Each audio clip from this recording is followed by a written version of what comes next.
Салам айымдар, каналыма кош келиңиздер. Бүгүн сиздерге түрк элинин пиде аттуу даамынын рецепти менен бөлүшкөлү турам. Бул пиде өтө даамдуу, жумшак, жеген сайын жегиң келтире турган сонун бир даам болуп эсептелет. Видеонун аягына чейин карап, мен менен бирге болуңуздар. Каналыма каттала элек болсоңуздар, каттала кетиңиздер. Анда эмесе кеттик. Эң биринчи биз эленген дунун үстүнө ушундай шекерибизди, тузубузду жана дрожжубузду салып, бөлмө температурасында сливочный маслобузду салып, жакшылап аралаштырып, анын үстүнө өтө ысык эмес, өтө жумшак эмес, жылуу суубузду коюп, жакшылап камыр ыйлап алабыз. Камырдын ийин кандырып, жакшылап ыйлаңыздар. Ошондо пидеңиздер даамдуу болот. Мынакей, эми үстүн жылуу жаап, бир жарым саатка коюп коебуз. Бул борсоктордой болуп ачыбайт, кичине камыр тыныкса эле болду.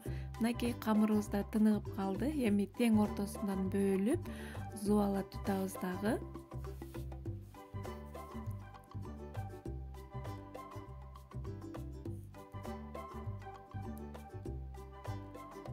Эми үстүн жаап, дагы 10 минутка коюп турабыз.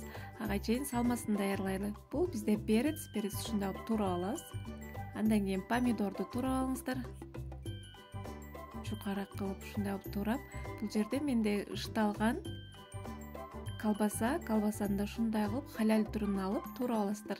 Бул жерде болсо моцарелла сырдын жакшы эрий турган түрүнөн алыңыздар. Ошондо пидеңиздер сонун болот.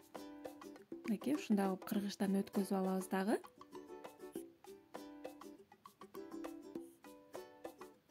Мынакей биздин камырыбыз тыныгып, жайганга даяр болуп калды. Эми ушундай формада жайып алыңыздар.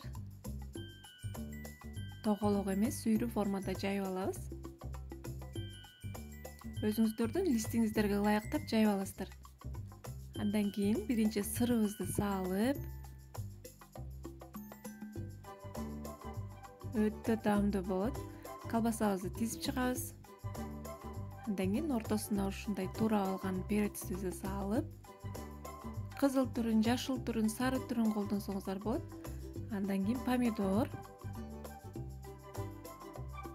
Андан кийин үстүнө дагы сырдан себип, 180-170 градуста үстү кызарып бышкычакты бышырып алабыз.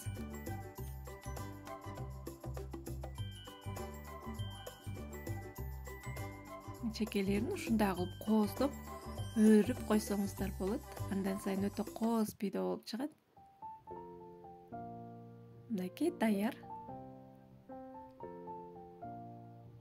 Мынакей биздин былпылдаган өтө кооз, өтө даамдуу пиделерибиз бышып чыкты.